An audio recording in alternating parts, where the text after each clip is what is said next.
Okay, let's do an audio check. 1, 2, 3. Can you guys hear me this time?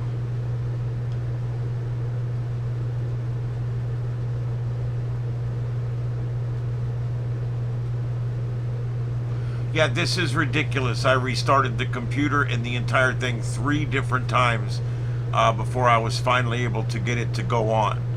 I don't know where the problem starts or ends or what the F the deal is, but I'll tell you what, it's aggravating. I like to go on at the right time. It's a broadcasting thing. The curtain rises at the appropriate time, and that really aggravated the shit out of me. All right. Anyway, we're here now. All right, audio's good. Video's good. We got almost 8/10 of an inch last night. It wasn't a lot, but I'll take it. Everything is so dry here. The only place we have, I've already gone over a bunch of stuff, but nobody can hear me. The only storms we have in the whole country is right here in Seattle, Washington, and Vancouver, Canada. And that's it. I mean, this is it, and it's coming in. It's near freezing, so you know your guess is as good as mine. All right, and there's no severe weather. They are under a special weather statement and a flood watch. That's for people in Seattle. There's really not much else going on. I'm going to go ahead and pull up the nationwide radar here. See what we've got. There you go. Not much to speak of out there. Let me put this in motion. And you can see that other than that mess in Seattle, there's really not a lot going on. There's a little bit of snow in the Midwest moving across Minneapolis, Duluth. Went through Sioux Falls earlier, and that's still there.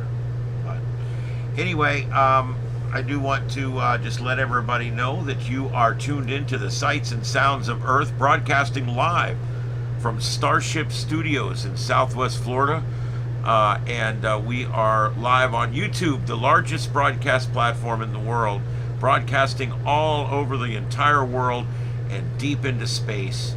And we're hoping that maybe some intelligent life will come and rescue us from here. All right. Chances are, though, they would just come here to harvest us as food. I think that's probably the biggest likelihood. All right. So there you go. But anyway, I'm here with my co-host, Daddy Kitty, right here. And Mom is over there sleeping somewhere.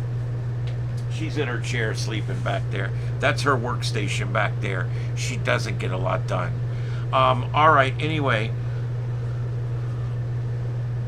so there we go. There's the nation. Not a lot going on there. We do still have, we had another X flare this morning, and this one is from another one, not those 2 big clusters, but yet this was from another one down near those clusters.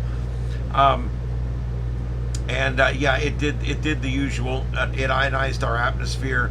It blocked some HF radio, and you know the usual stuff that we get from this. I'll give you a shot of it here. This is a still image of it. That's what it looked like when it went off. You can see the 2 big clusters of sunspots to the left of it. That's it, and it was Earth-directed. We're going to get a pretty good blow from this one as well. There's a chance of aurora tonight, but it's not that high. It's actually fairly low. But tomorrow night we have a chance, a much higher chance for auroras. Right now they are predicting for tomorrow. The prediction for tomorrow is G3 class storms. That gets it down into northern Tennessee and places like that sometimes. So this is going to be a northern half of the U.S. event. Oh wow, that sucks. I've dealt with burst pipes twice at my cabin. Where are you at, old fashioned? You must be in Seattle. I don't. It's not really raining in that many places right now.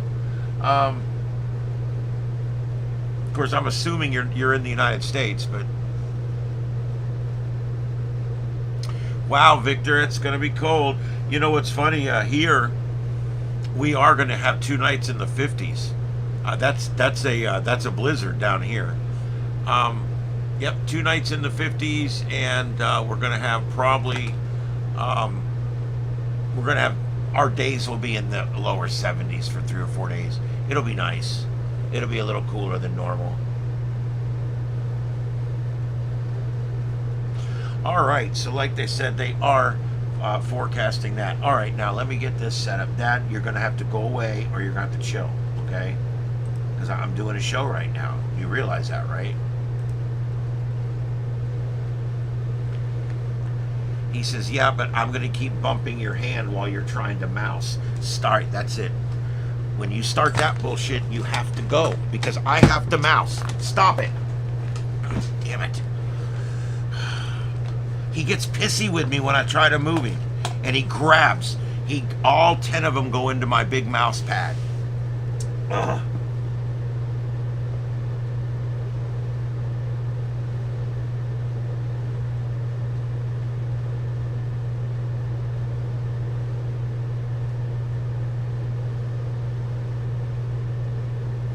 Okay, so there we go. You can come back in a few minutes. You want to go outside? Hey, Dad, you want to go outside? Hey, you want to go outside? No? Okay. Hey, Ed. Come say hi to everybody, Ed. As long as you don't get in my damn way. That's Ed. Ed Earl. Okay. That's funny. I still don't see anything here. Let me see if I can get the chat room up again. Hey, there we go. Hey, Eyes and Seahag and Junior and Trumps. It's putting the alternate names in again tonight for some of you. And Junior, Victor. Hello, everybody. Hi, Ed. What you doing, big man? He's just passing through slowly. He'll be fine. The food's back there. She keeps it at her console. That's where she likes it. All right. So anyway,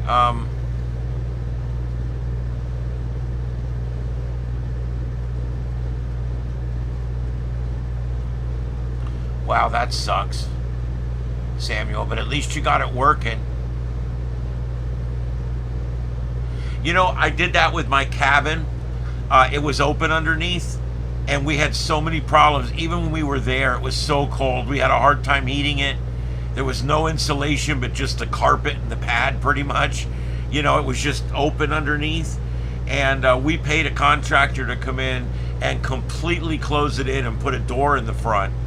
And I got one of those safety oil heaters down there, the electric over oil. And I got one of those under there. And I've got it turned to where it gets it like 74 degrees under there.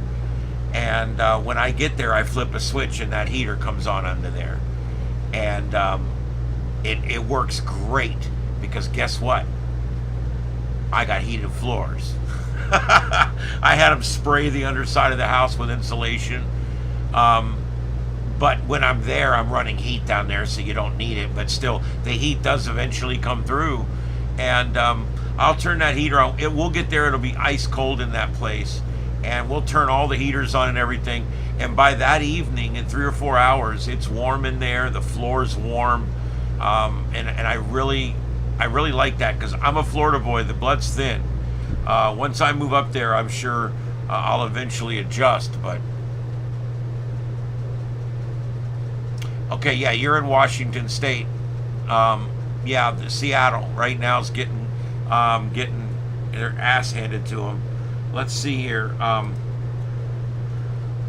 I'm going to go back to single shot radar here, and let's go back up here to Seattle, and let's take a look at this. Is where we're at right here. This is a mess going on right here. A lot of heavy rain moving in. Olympia, everything south of Seattle right now, seeing heavy rain all the way to Portland. So the whole western side of Washington State really getting it right now. There is no severe weather, no rotation, no severe thunderstorm warnings. So right now, you know, it looks like a rain freezing event of some kind. Could be snow later. I don't know.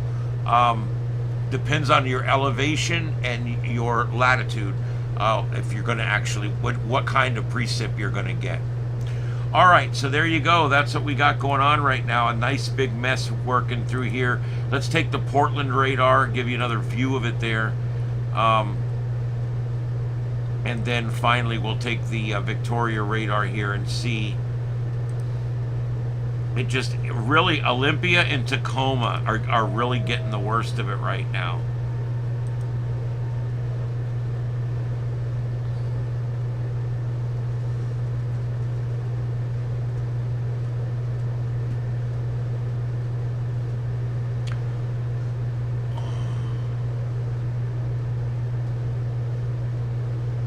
Yeah, I don't know anything about those heating systems that you're talking about, but I mean, I know plumbing. My father was a retired plumber, and he did everything from new construction, first roughs, second roughs, all the way up to trim outs, and he also did repair for years. He sold the shit when he got older, and I grew up around plumbing, and I do all of my own plumbing and all my own electrical and all that kind of stuff. And here's the thing. Plumbing is not that difficult. You can literally take a picture of it, go in there, talk to the guy in Home Depot, buy the parts, get the glue, make sure you use the primer, and you know, and fix it.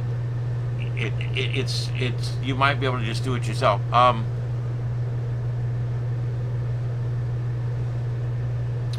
can't afford the people working on my shit, so my central air here was costing me major money. The way they've got it piped in the house, it's stupid, it's ignorant, and I put a better one in, still bad electric bill, wouldn't keep the house cool, and so I took it out and I started putting in these big like hotel units in the rooms that we use, and the smaller rooms have like window units, and we only air condition the rooms we need. We turn each room to the temperature we want, and we're saving money. That central was, I know people say, well, a central will save you money. No, it won't, because I keep the center part of my house at 84 degrees, but I keep my bedroom at 74 degrees. So it's a 10-degree difference between my bedroom and my living room. But that saves me a lot of money, because, you know, the cats have cool places to go. They can go up underneath the shack here. They got all kinds of cool places, and they can go into the bedrooms if they want to go in there. It's cool in there.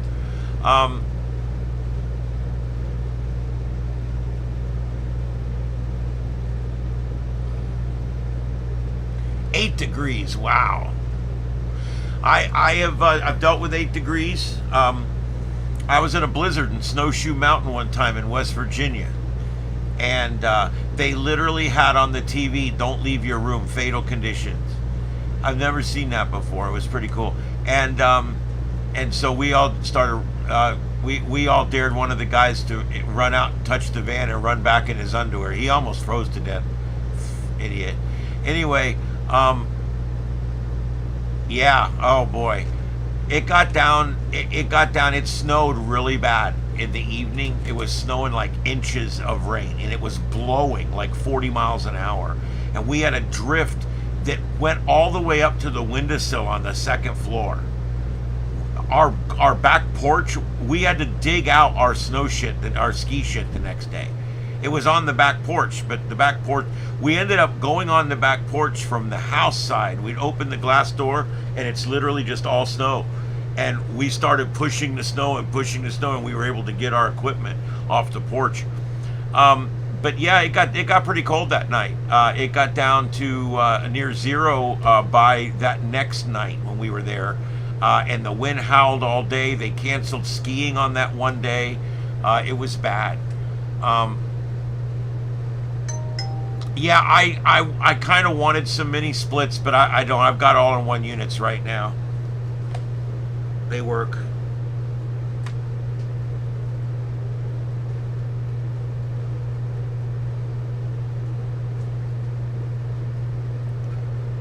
I don't even know what my stream key is. Christ. Alright, give me just a second, guys. I gotta take care of something.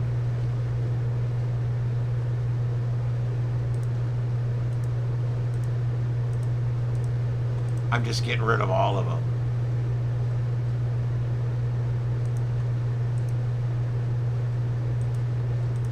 They're gone.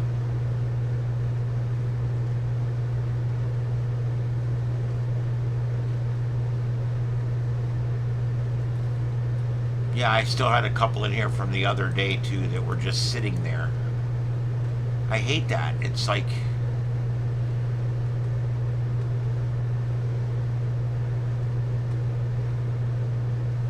Yeah, thank you for that, Junior. But yeah, I took care of it. I don't think it's a big deal because I don't use that particular thing. I directly sign in through Streamlabs. So I don't even think one of those is generated, but let's not worry about it. It's all good. I was troubleshooting and trying to get it going. I don't even know where that came from. All right, so let's see here. Yep, I like mini splits. Yeah, oh, the Pocono Mountains. I've heard that's beautiful. I hate winter. I love winter, but I'm in Florida. Our winter means we get the good weather.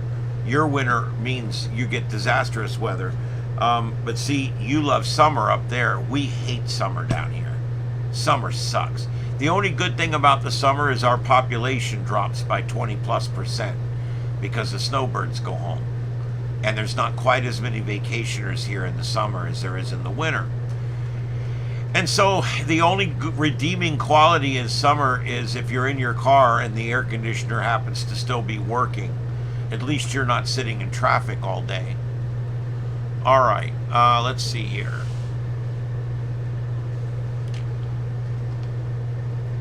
Boop, boop, boop. All right, let's see. You know what? I was posting the link in those other two chat rooms. How it ended up picking up the wrong thing, I don't know. Yeah, Gator, I got it. All I did was I kept restarting it because everything was set properly. Everything was on. It was showing that I was sending. So I went ahead and just restarted everything, and that didn't do it. And I restarted everything. That didn't do it. I restarted everything, and it worked.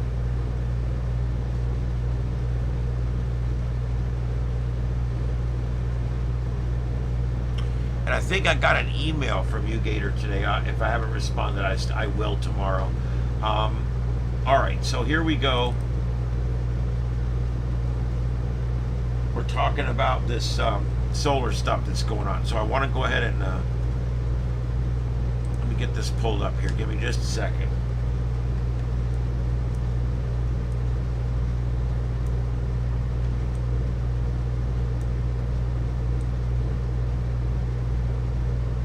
Eventually I'll find an easier way to do this production stuff on the fly. But for right now, it is what it is. Okay, so let's go ahead and transition. And let's talk first about the X1.1 flare that was observed on December 8th today at 6:01 this morning, Universal Time. And region 4298 produced an impulsive X1.1 flare. It was an R3, a strong radio blackout had occurred. An X flare is an eruption of energy measured in X-ray flux. Flares of the magnitude in and around solar maximum are generally not common, although not necessarily unusual. So this solar flare of this magnitude can be impulsive, meaning quick to rise, quick to decrease. And that's kind of what we're dealing with here. So there you go. There's the information on that one. That was the strong solar flare that peaked that happened this morning. And then now they've also issued this morning a geomagnetic storm watch. That is for tomorrow night. Tomorrow night, a geomagnetic storm watch. And they are expecting some geomagnetic storms, a geomagnetic storm from that X flare that happened 3 days ago. And so that one will be coming in first. And so we're going to be watching for that tomorrow night. It did show a halo on the on the Shoho imagery. It shows a halo, meaning that we're looking at it, and the energy goes like this because we're in the middle of it. All right, and so that's what we got there. That is a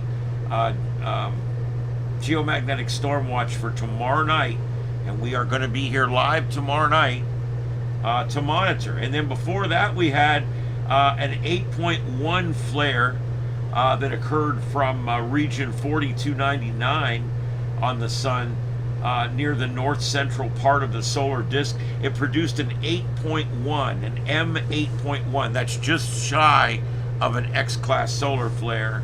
And according to the NOAA scale, it was an R2 moderate. And that peaked out on about 8:39 Universal Time back on the 6th.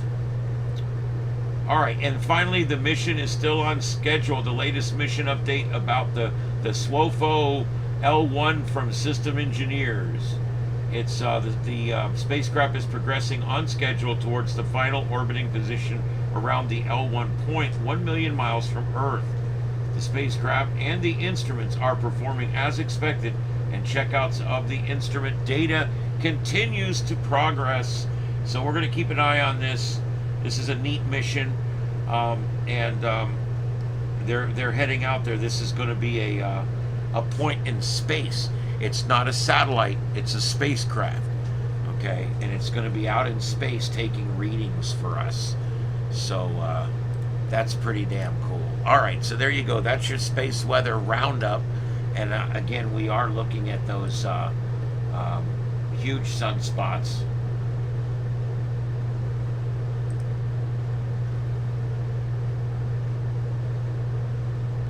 What the hell? That's not even the right image.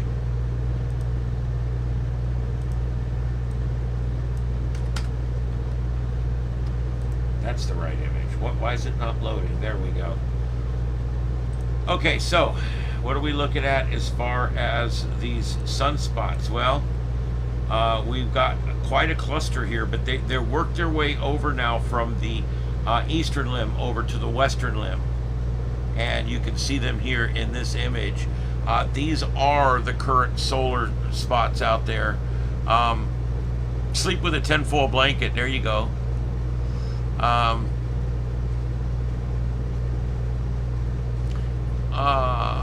Harvey, yeah, we just did the weather. It's unusual. Everywhere that normally has storms is quiet, and they've got big storms out there in Olympia, in Seattle, and Vancouver, in Portland, out on the west coast, or the left coast as I call it. And another quake in Japan. All right, I'll pull that. We'll take a look at that real quick. You guys, thank you. I will never get short or upset with you guys for telling me about breaking news. This is not a contest. I have no way of looking for news while I'm talking and putting stuff up.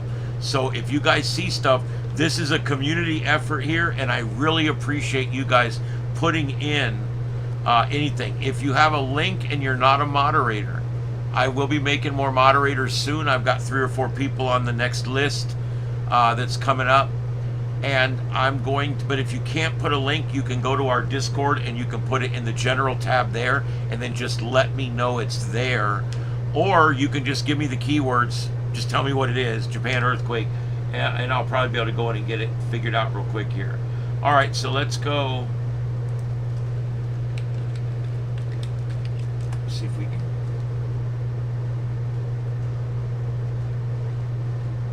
You know what really sucks? I had this really good map that I liked, and I can't find it. I don't know if they took it down or what. Oh, wait a minute. This is it. I think it was down, and now it's back up again. All right, yeah, there was a big one in Japan. It was a little while ago, though. It was in Amori Prefecture in Japan. See, if you say it real fast, people think you know what you're doing. Anyway, it was, let's see, an earthquake. M7.6 magnitude. So that's a pretty big earthquake. Let me go ahead and put this up on the big screen for you guys here. This is what we're looking at. We've got these this complex here. Now these are 12 hours old now. They're getting a little older. This happened at 2:15 this afternoon Universal time. So that would have been sometime mid-morning for us here on the East Coast. Hey, the Lone Silencer, what's up? I will be hazed. Be ready. Okay.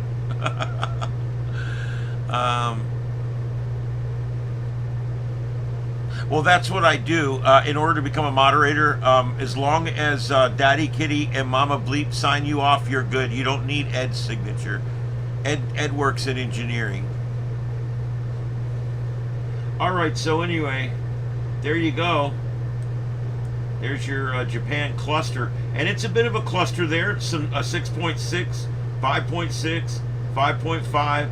So a bit of a cluster there. Now, I don't think there's a tsunami warning associated with this, but I'm going to check here in just a minute. We also have something up here, and one of them's fairly new. The purple ones are brand new. The pink ones are 12 to 24 hours ago. So you can see there's some new ones here. There's an M4. This is in Yakutat, Alaska. I think I pronounced that right. Yakutat, Alaska. And it's right on the Alaskan-Canadian border right there. Matter of fact, some of these are occurring in our country, and most of them are occurring actually just over the border in Canada, it looks like. All right, so there you go. That's those. So the Pacific Rim's a little busy right now, and I'm trying to see. I don't see any other new stuff anywhere. A couple days ago, there was a pretty big one in China, a 5.8. All right, so but that's what we got for our seismic update for tonight. And I'm going to check real quick and see if there was ever any reports of tsunami warnings.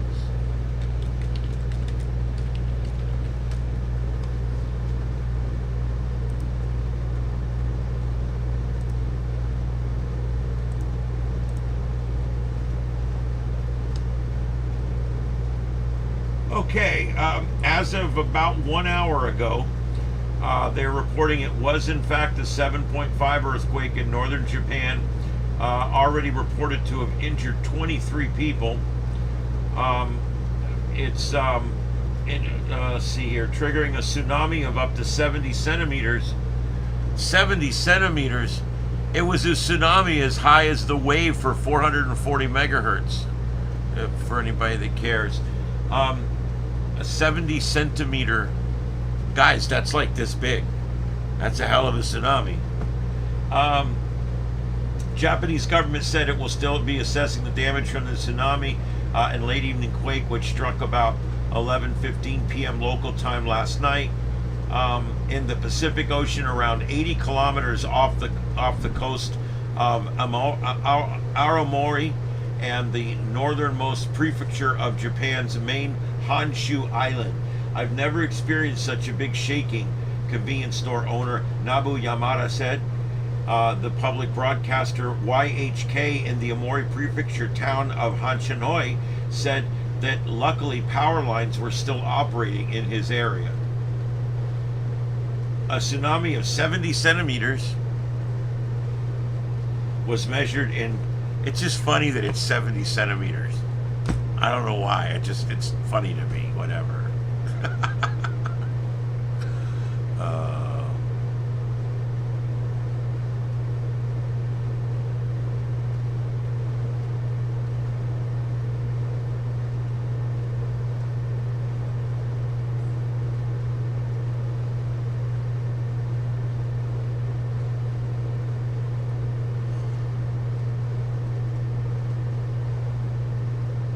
What, the Las Vegas Sphere?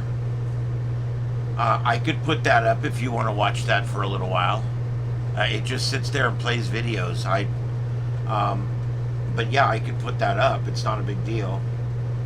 I'll put it up. Hold on. I'll show you how quick this happens here.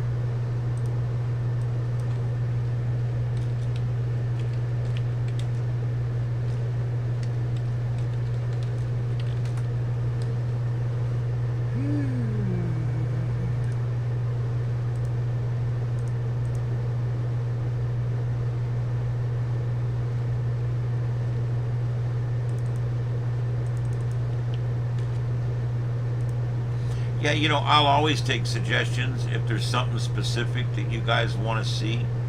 I'll always take suggestions. I, I get it.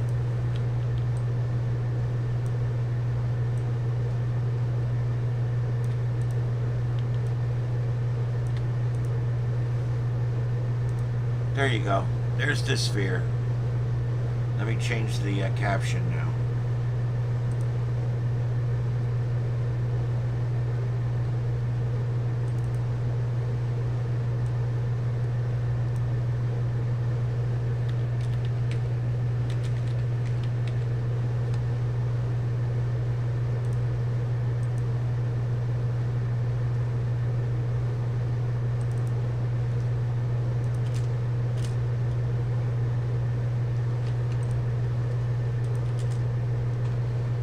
Okay, there we go. How about that?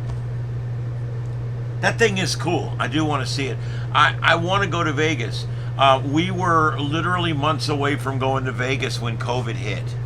I was going to the Creation Con, the big Star Trek con, Star Trek Las Vegas, STLV at the Rio. It's one of the largest. It's one of the largest television conventions, and actually, believe it or not, one of the larger conventions in the world. Attended by 200,000, 300,000, 400,000 people a year. It actually has pre-day parties and post day parties. It goes on for about 8 days. It's an amazing event. If I won the lottery today, I would immediately call Creation Con and I would sign up for my captain's chair package, where I could go and get to meet Bill Shatner himself. Yeah, I would do it upright. But I'm poor, so I'll watch it on TV. Anyway, yeah, we appreciate the suggestions. All right, and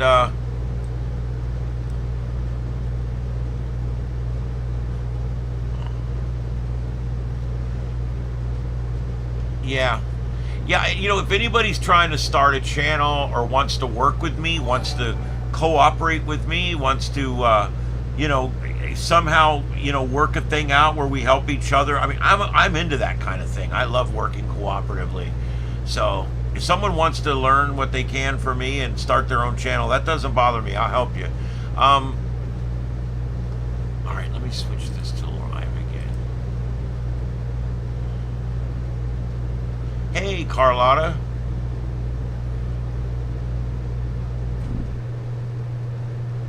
It's going to shut down like for good. Yeah, I was thinking about that. I think next week I'm going to raffle off some kittens. So I'll just send it to you in a box. It'll have little holes. But what we're going to do is I'm just going to randomly give kittens to people in the chat room. I think it's going to be a lot of fun. Yeah, it's going to be fun. You just email me your address. 2 days later, a cat shows up at your house. It's pretty cool how it works.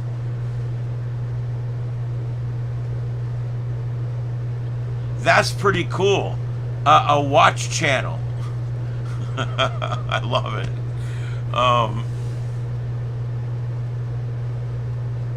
Yeah, wasn't it the Hilton that had the Star Trek experience? They called it. It was actually really good. They had a ride you could go on where they beamed you into a ship and you had to go do stuff, and it was cheesy but fun. And then they had a bar there called Quarks. You could go have a drink. They had a restaurant there where you could go in and order, a gach with a side of Jacques d'Ech. And it was pretty cool if you think about it. I think it would have been fun to go to that, and they closed it up. It's gone. They even had big, large size scale models of the Enterprise and stuff hanging in there, and they did a lot of stuff with Deep Space Nine and stuff. I really, you dumbass, I really wanted to do that. That's my cats knocking over everything in the studio. Because you know what I found out a long time ago? My cats work for Gravity. They actually are on the payroll. Yes, the Star Trek experience.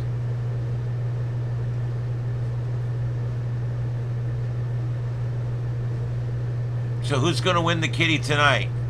I'll go find a kitten outside and we're going to raffle them off. Yeah. Well, I'm a Deep Space Nine guy, and Quark's bar it's kind of a big part of that show, and so I imagine, I have watched probably 20, 30 videos on people going through that experience because I knew I was never going to get there in time, and so I just watched everybody going through it because I wanted to see it, I wanted to experience it, and it was cool. I got to see everything. Yes. The tsunami warning was canceled as of 1 hour ago. They registered a 70 centimeter tsunami, which is like this, and there's been 23 injuries, no fatalities, and it looks like unless there's another quake, it looks like it's calming down there. Yeah, they're probably high on EMF. That's probably what it is. I do give them catnip. I do. I've got a bag of nip about once a week. I screw them all up.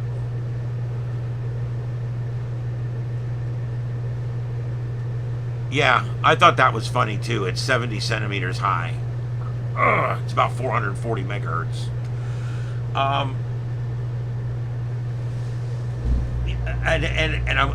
hate to bitch about health issues. Pulled my back out, putting the wheelchair in the back of my car, and I have been almost debilitated for 3 days. It's been bad. I've been trying to cover it up and hide it, but it hurts. I'm just letting you guys know I'm going to be signing off soon. Back is bad. Car's got a shirt I need to borrow. It looks like the Bath and Body Works logo, but it actually says Back and Body Hurts. I need to borrow that shirt.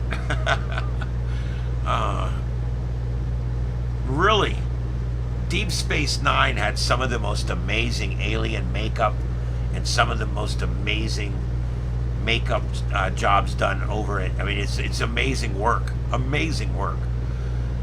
Deep Space Nine, you got to see more aliens a week than you did on any other Star Trek show.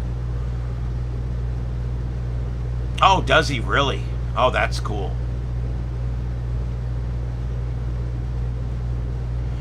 Victor, I've got the heating pad in there, and as soon as I get done, I'm going to go lay on it. I've been using this blanket. I roll it up and put it behind my back, but I'm at the point now where it's hurting in a different way, and I'm sitting on the edge of the seat because and I tuck my legs up underneath me, and I push myself up on the desk, and it kind of gets into an alignment that's not so bad. Yeah, and every time I walk by it in the mall and I see Bath and Body Works, I always think of her shirt, Back and Body Hurts.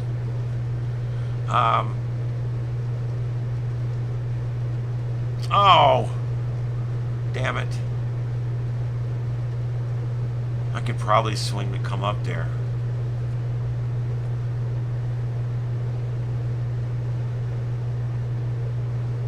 I don't have any money to spend, but I could swing to come up there maybe. I'd love to just go with you guys.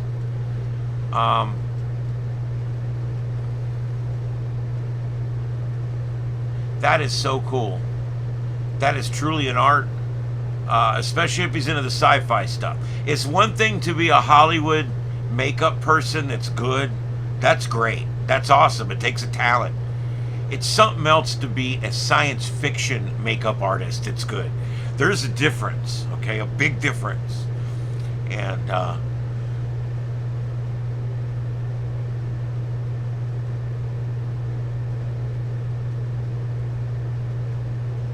yeah, I do that sometimes, Kevin.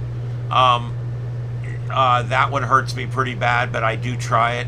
Look, I was even doing the thing where it suspends me upside down. You should see this thing trying to suspend my 220-pound ass upside down. But I would do it, and I swore that thing was going to flip me over at some point, but it never did. I did that for a little while, and it started causing acid reflux and problems with my digestive, and I had to give it up. But it was working, the decompression therapy. Now what I do different things. I use the edge of the bed. I lay different ways. I've got about 6 different kinds of pillows in my bed, and I do all kinds of stuff. I also, like right now, I'm taking Advil. I take about 800 milligrams every 4 hours. And then if it's breakthrough pain, I'll take 2 Tylenol every in the 2 hours in between. So that's 2 every 4 hours, but it's in between the Advil. You know what's neat about, and I'm not giving, this is not medical advice. Attention, this is not medical advice. I'm not a doctor. I don't claim to be a doctor. I'm a very sloppy writer, but still write better than most doctors. But here's the thing. Advil and Tylenol are processed by 2 different organs, and I'm not going to guess which is which. One's kidneys, one's liver, whatever. One goes into your system in one organ and one goes to the other. It's getting into your system that causes the harm. And so if you take Advil, a couple hours later you can take Tylenol, and it's not supposed to cause any issues because they're processed by 2 different organs. I've read this, I've seen it, I've been told this by doctors, and it works. I rarely do it, but when a toothache gets really bad, or my back, or if I have some injury or something, I will alternate Tylenol and Advil every 2 hours. Yeah, Tylenol is liver, thank you, and I guess that would make Advil, I believe, kidneys. It's how the medicine gets into your bloodstream that kind of causes the damage. So you want to not do it very often. That's why we take pills every 4 hours or 6 hours, because your body recovers from the last batch. And so, yeah,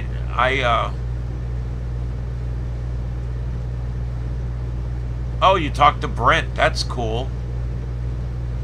I actually have a Star Trek tie. It's pretty cool. It's black, and it's got like thin blue and thin blue and gold lines on it. And when you look at it, it looks like a really cool design. But if you look really closely, it's the outline of the Enterprise over and over and over again. But it looks like an intricate, like artsy tie, but it's not. It's the actual outline of the Enterprise and the nacelle and everything. It's pretty cool.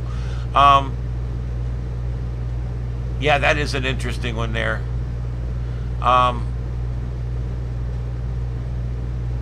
Yeah, Kevin, well, I tried, and I'm not that large, okay? I'm only 5'7". I'm not a big, tall man, and 220 pounds is not...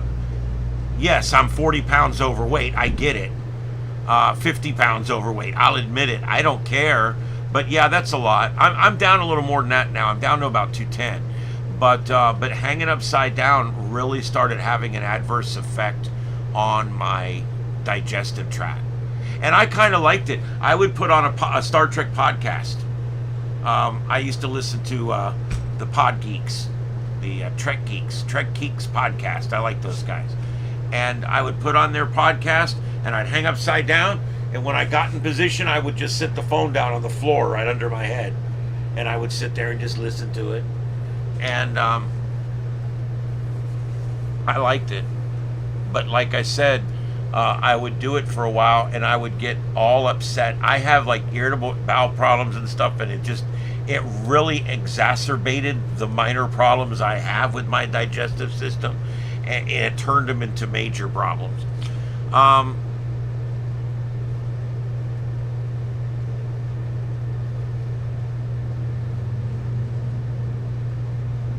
Wow. I hear Brent's a nice guy. Let me tell you, something really funny. I put on old TV shows for my cats so they don't get lonely during the day when I'm at work. So what I do is I put on old TV shows. Well, this month I've got Hunter back on again. They had already watched the whole series a couple times, but I put it back on again. They don't seem to mind the repeats that much. And so I put on Hunter. I'm sitting there watching Hunter, right? And who's on the episode? Brent Spiner is the bad guy in the episode. And I hardly recognized him, but I knew the voice. And it was Brent Spiner. So I go back in the bedroom about an hour later to get dressed or whatever, and there's another episode on. You won't believe who was on that episode. William Wyndham, who played Commodore Matt Decker on my favorite episode of Star Trek, the original series, The Doomsday Machine, was playing the bad guy commissioner on Hunter. And guess who his guy was that was his press person? Captain Terrell from the USS Reliant, Star Trek II: The Wrath of Khan. And they're playing like next to each other in Hunter, right around the same time that Star Trek II aired, probably a little later. Brent Spiner, Night Court gave him his start. He played that really, he'd always give the jokes really deadpan. My mama came in like that. And he would give it all deadpan. And he was so funny. And that woman that played his wife, she was a hoot. She would just stare off in the distance. They didn't eat for 2 weeks. And she would always have that little singer line at the end of Brent Spiner's story or whatever. That was some good writing in Night Court. Very good show. Great cast. We lost Harry a while back, the judge.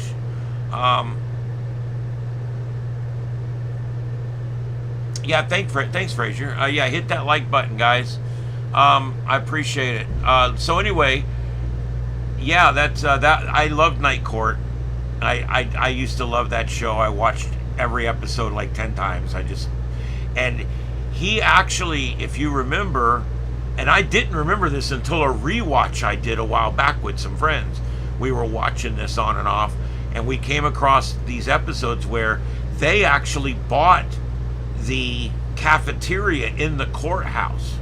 And that went on for 3 or 4 or 5 episodes, and then they ended up selling it or whatever. Yeah, it was, I don't remember how many episodes it was, but they were like serving lunch, and it was some messed up stuff they were doing.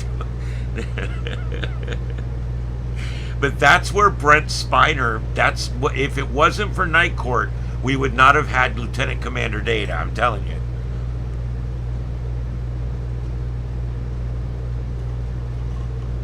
The Wheelers, was that their name?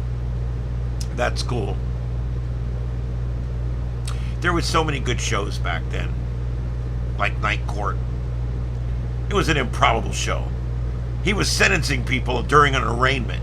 I mean, the show didn't even make legal sense, really. And the things they did on that show, crazy, dumb, stupid, whatever. I mean, they would have got you fired and disbarred the first day. But then again, that's every doctor's show, right? Look at House. House would do at least 3 felonies a week. He didn't care, because it was his show. You know, you can't get charged if it's your show. Yeah. So what else we got tonight, guys? I'm hurting, but I'm gonna hang in here a little bit longer. Let's see what else we got going on. Let's take a little peek around here. All right, let's check the solar report. Status report. All right, there we go. There we go on at 2:14 Greenwich Mean Time on the 9th of December. That's right now, by the way. Let's see here. We got a solar flux of 186. So it's dropping. That's not good. You really want that solar flux up over 200. But your radio will still work fine at 186. The K index is 0. That's a sweet spot.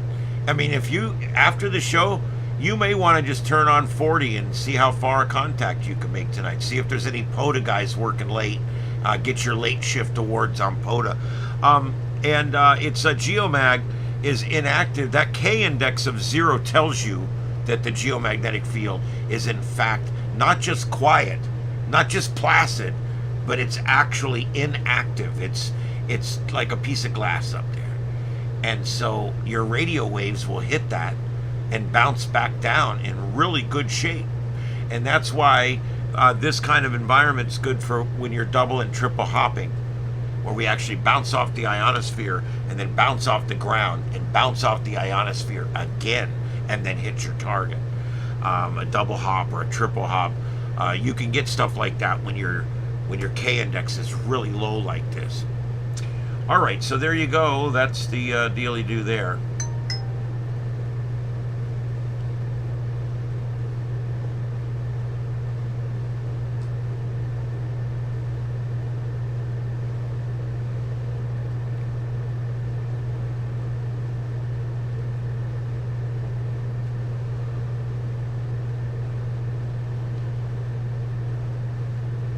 Okay, I'm reading chat. I don't know what I'm supposed to be seeing. Okay, let's see here. Wayback said, I really like Hill Street Blues. Hill Street Blues was a good show. Hey, let's be careful out there. Remember that? I love that show. That was a good show. Good cop show. I wasn't much in the cop shows. I liked Adam 12. I really liked Emergency. That was my show growing up. Emergency was one of my favorite shows.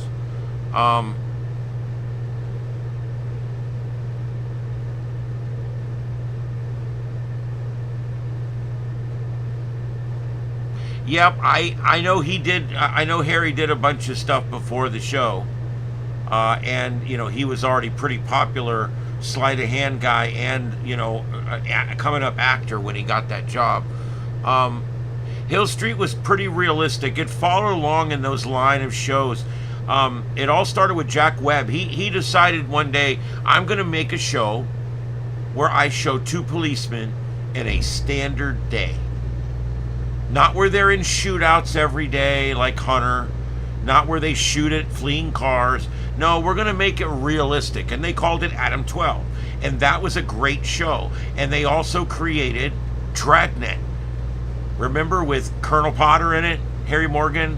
I love that guy. God bless him. And he was in that. And those were both very realistic. Jack Webb's thing was it had to be realistic or he wasn't going to do it. And then when he made Emergency, he actually tried to make it so realistic. He was on the cutting edge of the paramedic program. He was making shows about paramedics. They only had them in 6 stations at the time that show took to air. It was a brand new thing in the United States, the paramedic program. It was just starting out. To put paramedics in ambulances or fire trucks was considered foreign at the time. And it was a program started by doctors and started by firefighters that says, we can do better.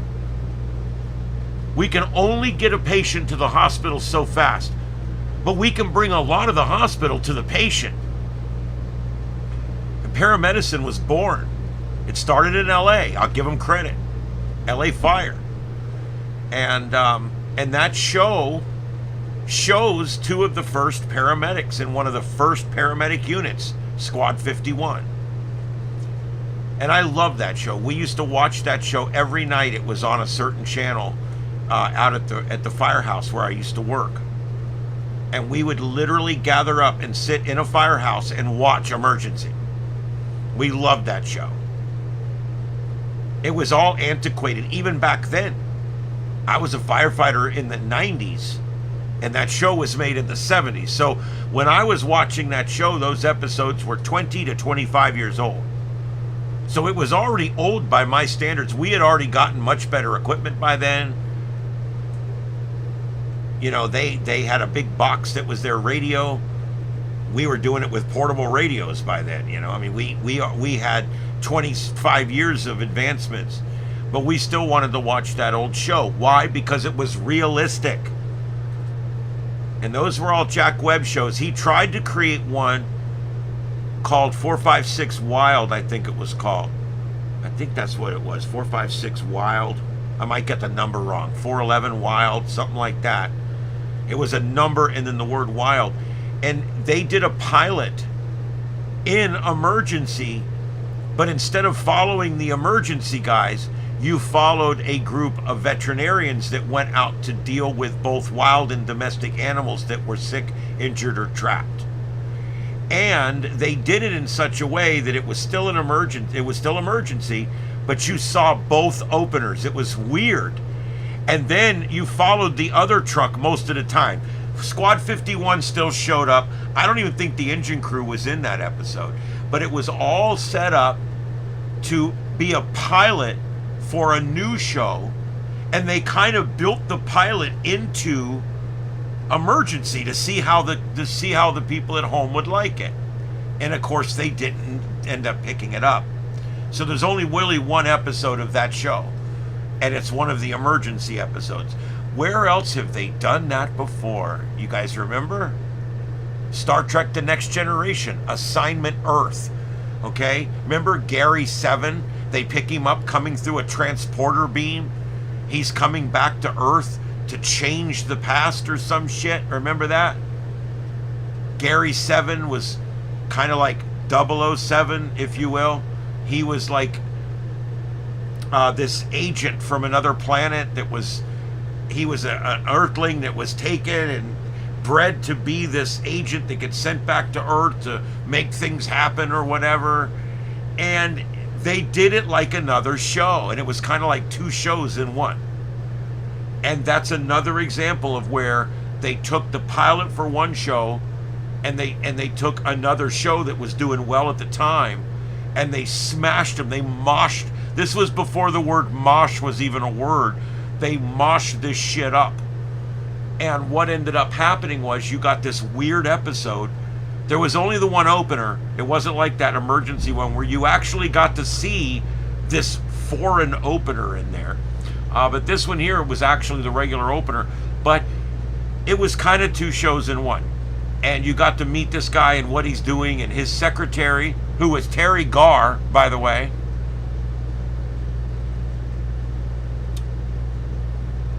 What is an advanced paramedic? Florida does not have advanced paramedics. We have paramedics. We have EMTs and paramedics. That's it. Some states have advanced EMTs, basic EMTs. They'll have EMTBs, EMTAs, EMT whatever. And they'll also, some states have paramedic 1, paramedic 2, paramedic basic, paramedic advanced. Every state uses a slightly different vernacular for their training levels when it comes to that kind of stuff. So if you were in Tennessee, you might be an advanced paramedic. Down here, it doesn't, when you get your paramedic license here, it would just be as a paramedic. We don't have the advanced thing down here.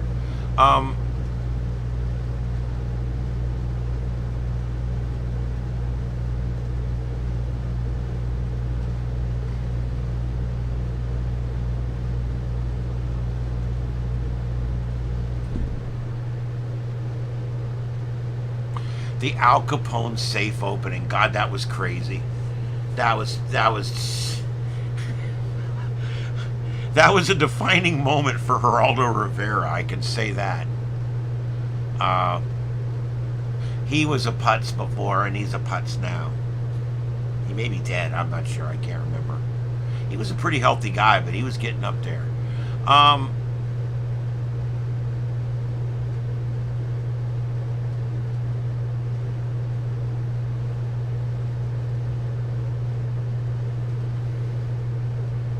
Well, there's certain things you don't do without checking first. If you're going to do a live show, you open that and you stick a thing in there with a camera, and you at least make sure there's something in there before you make a whole show about. Number one, I mean, Elizabeth Warren learned, right? She opened the results of her DNA test in front of the world. The DNA test that proved that she had literally no Indian blood in her at all. You know who I'm talking about, Pocahontas? She literally opened the results in front of everybody. And I'm like, why would you have not looked at those results ahead of time and then shoved them in another envelope? Stupid. She pulls it out, and it says she's 6/1000ths of an Indian. And she goes, oh, look, it says it right here, I'm an Indian. And they're like, no, lady. No, that's about as low as it gets right there.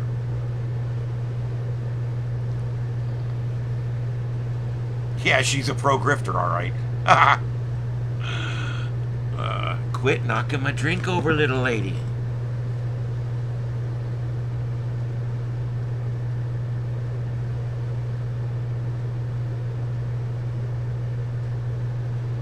Yeah, a lot of times this happens in Hollywood where they'll reuse a failed show to try to make another show, try to make up money on all that money they spent on the first one. You know, Star Trek got 2 pilots. Star Trek's one of the few shows on TV that got 2 pilots ever. It just Gene Roddenberry, man. That's 2 words, Gene Roddenberry. Um,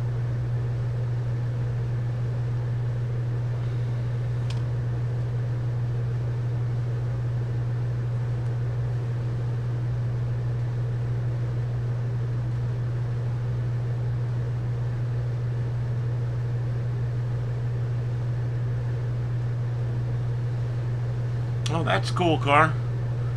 Yeah, we'll talk about that.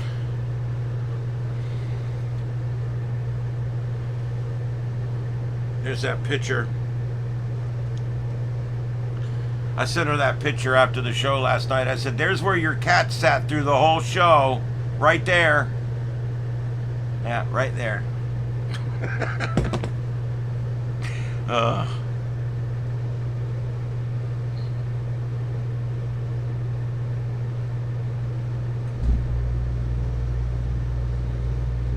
Yeah, I'm doing some radio reviews coming up. I just need to get to the point with Mom and everything that's going on in my life and all the bullshit and everything. I cannot take it's about 6 hours of labor. I'm going to do this. I'm going to do the UV32. By the way, so far, this is going to get a 5 out of 5 stars. I love this radio. I love it. No belt clip. Sucks. That's the only thing so far that I don't like about it. No belt clip. There's no flashlight either, but I don't care about that. It's a big boy radio. There's no flashlight. You got to use a belt loop. It comes with a radio holder, but I don't want to walk around with an empty radio holder all the time, so that when I want to carry my radio, I got a place to put it. But I'm going to be doing a review on this, and I'm going to be, once I get my FT710 working, to where the USB and everything's working, I am going to do a review on that. And the only negative so far that I'm going to say about that radio, and I always give the negatives and the positives. I'm going to tell people the USB setup on this thing is a pickle, and it doesn't work, and it's a pain in the ass. The drivers have to be manually installed, and it's just, I asked the guy, is this easy to hook up to my computer? And of course I got the, sure it is, it's plug and play. It's not plug and play. You have to manually install drivers. It sucks. Yeah, CHAG, the UV32, this is Baofeng's offering that's like the public service radios. It's got the tall screen. It's got the contacts on the front, the speaker on the back. It is what Motorola has designed for our firefighters and our cops, is this. It's ergonomically very different. You've got a tall channel knob in the middle, and you've got an offset side knob here for volume, and it's a big knob. I could see where this would be a little better with gloves. It's got USB charging, and it comes with a rocker that you can put it in, a cradle, and the cradle is USB-C also. I mean, it's the best of all worlds, really. The battery seems to be about the same as your typical Baofeng, about 24 to 36 hours on standby, and of course considerably less if you're using it at 8 watts. It's gonna burn up that battery pretty quick. The disparity with these radios, people say, well, one day the battery lasts me for 36 hours and the next day the battery lasts me, it doesn't seem like it lasts me that long at all. There's several things this radio does well, and there's several things it doesn't when it comes to power. If it's just monitoring 1 or 2 channels and that's all it's doing, it's not scanning, it's just monitoring 1 or 2 channels, and there's not much traffic on those channels, then it'll stay up for probably about 36 hours on a charge, okay? However, if those channels are busy, okay, and there's a lot of transmissions on there, and the light's constantly going on and off, and it's constantly playing back what's going on the radio, you can considerably look at about half of that battery life, so maybe 18 hours. However, if you're working an event and you guys are talking a lot on the radio and you've got it on high power, 4 or 5 hours maybe, I would have a wire and a battery with me, okay? You don't realize it, But there's a big difference with your cell phone. It's always talking. It's always talking to the tower. It's always communicating. So even when you do a lot of stuff on your cell phone, it does up the battery use, but not by an incredible amount. With this, when you start talking, you up the battery, you up the usage on the battery significantly. In fact, when you're talking, you're probably using the battery at 50 to 100 times the rate that you're using it when you're receiving. Because remember, it's a 10 watt radio, which means on most channels you're going to get 6 to 9 watts. Okay, that's a lot of wattage that battery has to produce, and so that's why. But anyway, yeah, this is the one. Looks very much like a public service radio. I'm going to do the review on this one probably first. I'm going to do the FT100 on that one as well. I've also never done the review on the UV17. So I'm probably going to go ahead and do a review on the UV17 as well. Do I like it more than the Beast? Well, I got the Beast right here. I still love this radio, but that one's a lot easier to carry around. These radios are almost brothers. I mean, they have probably very similar programming, very similar hardware. They're made by the same factory in the same year. So they're really about the same radio. The differences are this, okay? This one, if I was going to go and I needed a really rugged radio, I'm going to be out in the woods, I'm going to be in the rain, I'm going to be, you know, it's going to be bullshit, I probably would bring this one if I could only bring one radio. Because this one has the protected buttons. It's a little more water resistant, still not waterproof, but this one here is more rugged, and it also has a little bit bigger battery in it and stuff like that. This one, however, is a lot easier to carry, you know, and since I don't really have a performance comparison yet, it all depends on what you want to carry. This is a heavy radio. It's a good, I don't know, half a pound heavier than this one. It's quite a bit heavier.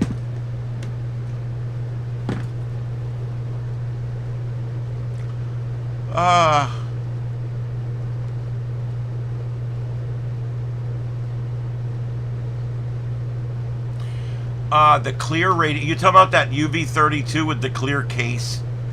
I'm probably going to buy me one of those just because I'm a nerd. I'm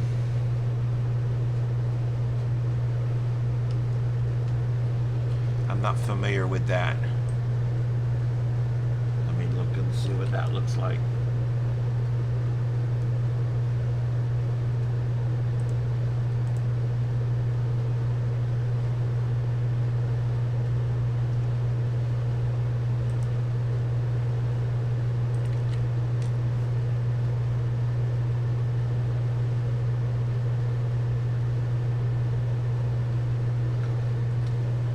RATEL 880.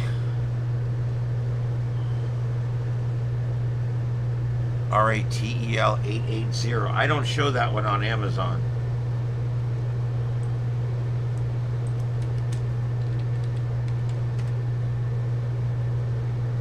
Oh, there it is. No.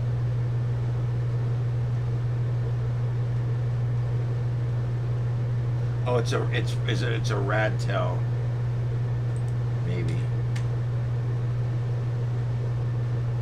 There it is, the RT880G. It's a handsome looking radio. Does it have triple watch?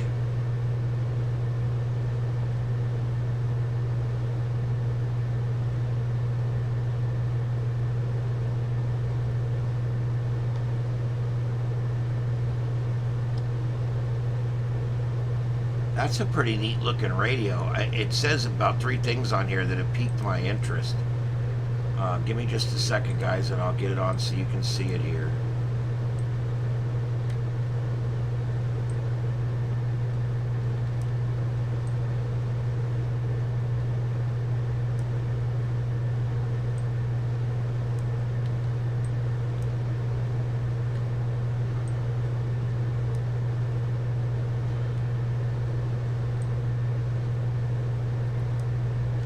Sometimes it's just too much bullshit to put something on the screen. All right, here you go. This is the radio here he's talking about. I've never seen this one before. Looks like it comes with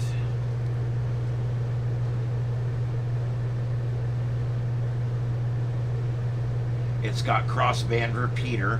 That's nice, but you have to watch your heat dissipation when you use that. Always use it on low power. It's got the frequency transfer. That's nice. What that means is you can hit a button on your radio and then have the guy key up his radio, and your radio will get the frequency. One key copy, that's what that is. It's got a Type-C and a desk charger. Box function. It's got the NOAA channels. It receives AM band. Okay, so yeah, this does everything that the Baofengs are doing. Is that an antenna? No, what is that?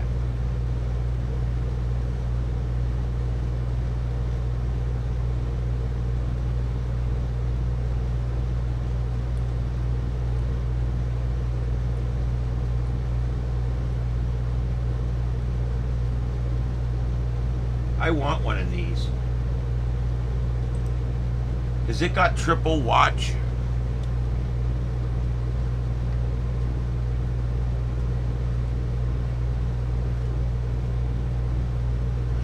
Well, look, when you would adapt a Quansheng,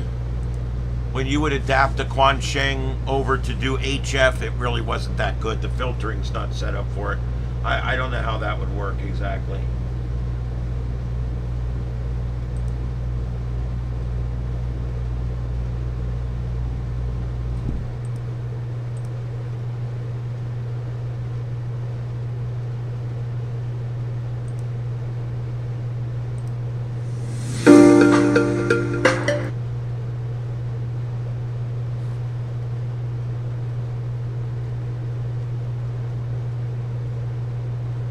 Oh, I like that too.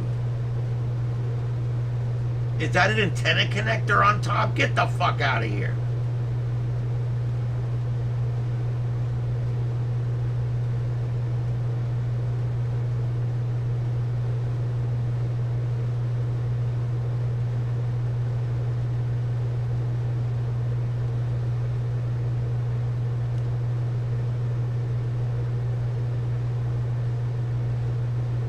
Oh, guess what I'm buying soon?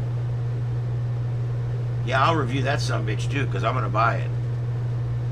It's got triple watch. That means it listens to 3 channels at one time.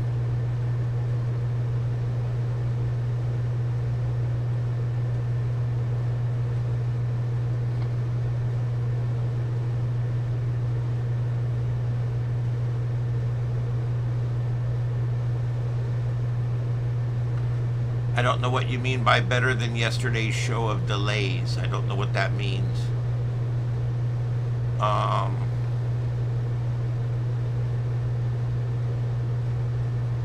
doubt it. I haven't seen Santa in years.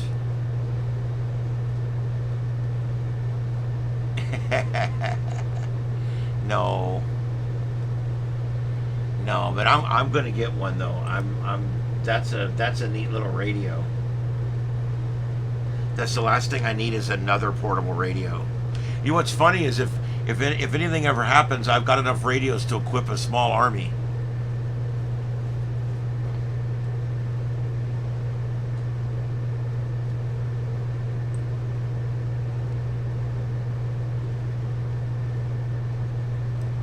Yeah, I don't know what that Los Angeles feed has gone on to something else. I'll see if I can find the one you're talking about.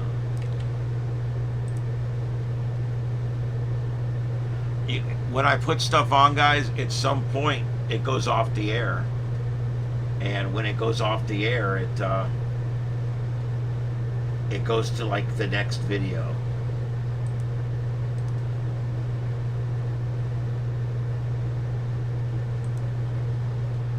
And that's what's happened here, unfortunately.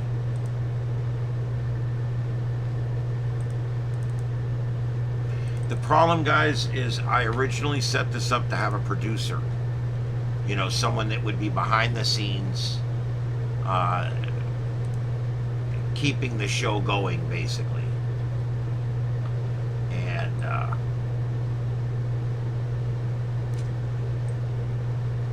looking up stuff and putting up feeds and that kind of thing.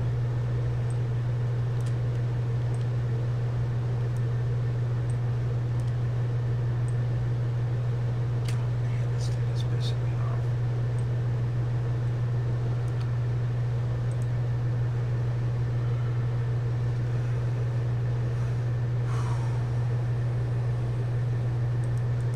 Alright, I'm going to be signing off momentarily, guys. I'm about done tonight.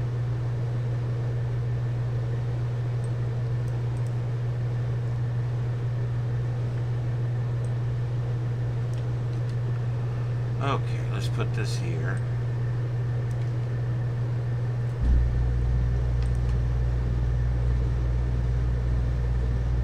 Oh, I put it in the wrong spot.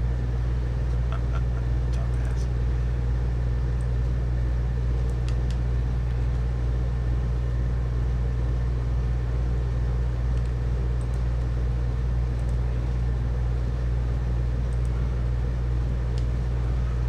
All right, so there we go. Listen, there is not a whole lot going on tonight. It's pretty quiet out here. Let's see here, where is...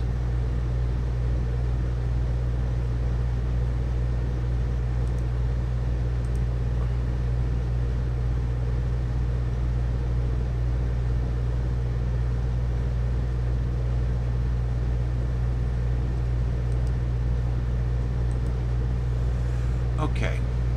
All right, does anybody have anything else tonight that we need to go over or talk about?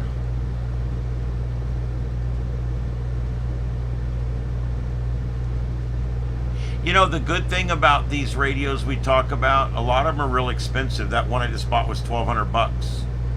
However, you can get into these other ones pretty cheap. They're all under $100. A lot of them, this one that I keep going over the moon about was $37, 37 bucks, delivered to my house. And it comes with all the good stuff with it too. You don't even need to buy, you know, if you look when you buy your radio, you can, if you're really careful, you can usually get one that has everything you want plus a programming cable for about the same price.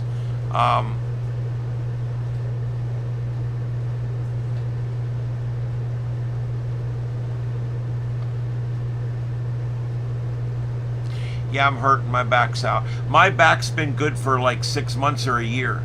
I haven't had back problems much at all. But I think I did it lifting the wheelchair in and out of the trunk. That's all I can figure. I'm considering getting a wheelchair rack or something for the back of the car. I haven't figured it out yet. They make a thing that goes on the trunk lid. And it's got like hooks, and you can just hook the wheelchair on it, and it's a lot easier than trying to load it in and out of the trunk. All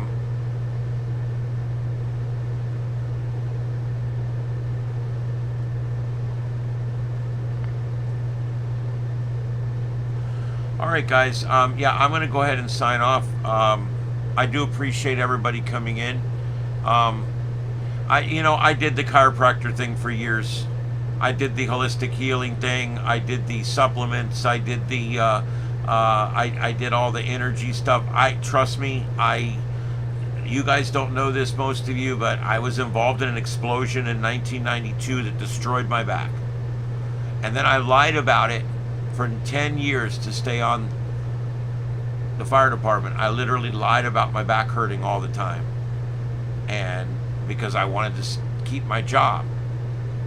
And all I ever wanted to be was a cop or a fireman or a public servant. I always loved public safety. That's what I wanted to do. And it literally was a career-ending injury. And I worked the system and lied and cheated and stole and didn't show up at appointments and didn't show up for MRIs and didn't you know, and I ended up saying, no, it's fine, everything's good, yeah, it's good, and I just signed all the paperwork and it's done. Now later in my life, my back's destroyed, and would you guys stop? That's not nice, Mama Kitty. Ooh, you just got the evil look from Ed. What a bitch. You're a bitch, Mama. I still love you, but you're a bitch.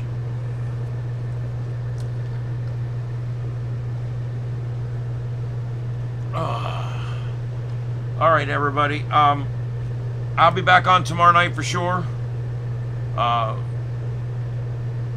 What?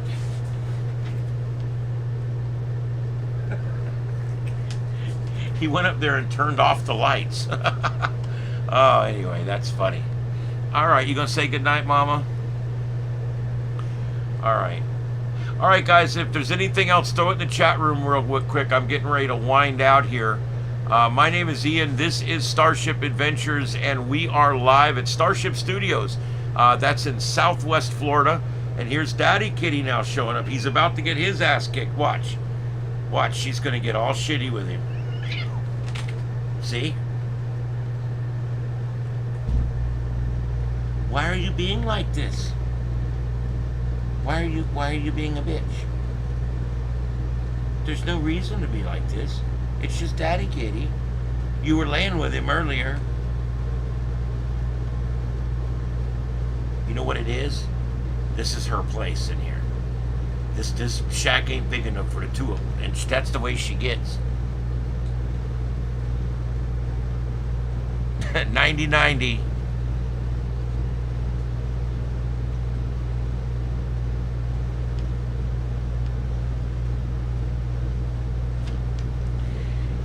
Yeah, I don't think chiropractic is what's wrong. That's the problem. You know, when it's a physical injury and you can reset it all you want and it's just going to go back.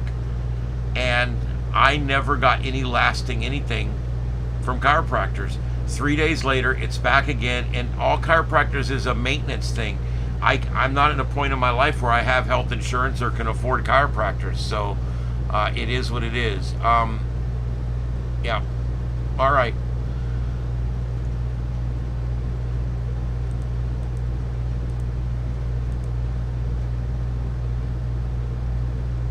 All right, well, there you go.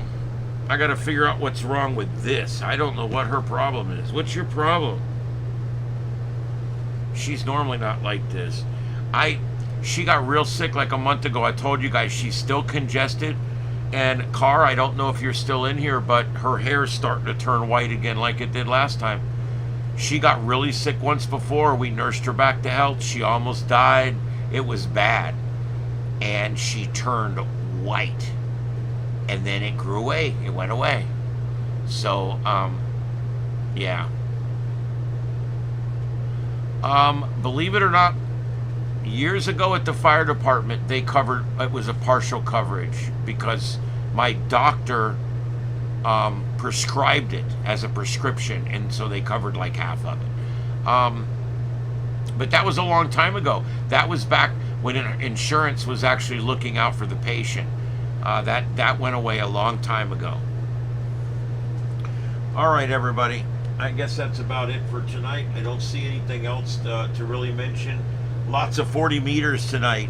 80's not that big a deal tonight, but 40, man, there's a lot of 40 going on out there. And I think that's because we've got that really smooth K index. And so there you go. Lots of 40 going on out there. All right, everybody. I guess that's about it. You guys have a good one, and I'll see you tomorrow night, 9 p.m. for the standard show. Hopefully we won't have the issues getting on again. I don't know if I need to reinstall something or what, because this is 2 different times now. It's giving me the same basic issue, and I think it's something to do with Streamlabs. I really do, or OBS, I mean. I use the Streamlabs plugin within OBS. Anyway, all right, good enough. That's it, guys. I'm going to let you go for the night. My name's Ian, live from Starship Studios in Southwest Florida, which is Fort Myers area. My name is Ian. This is Starship Adventures, broadcasting our nightly show, The Sights and Sounds of Earth, worldwide on YouTube. And we hope to see you guys tomorrow night right back here again at 9 o'clock Eastern for another show. And of course, we also monitor for breaking news, and if anything happens, we will come on with it. So make sure you hit the subscribe button on this channel so that you'll be notified when hosted content goes live. All right, guys, that's about it. I hope you guys had fun tonight in here. It's been a blast. We'll see you guys tomorrow night. Have a good one. 7 threes, everybody. 7 threes.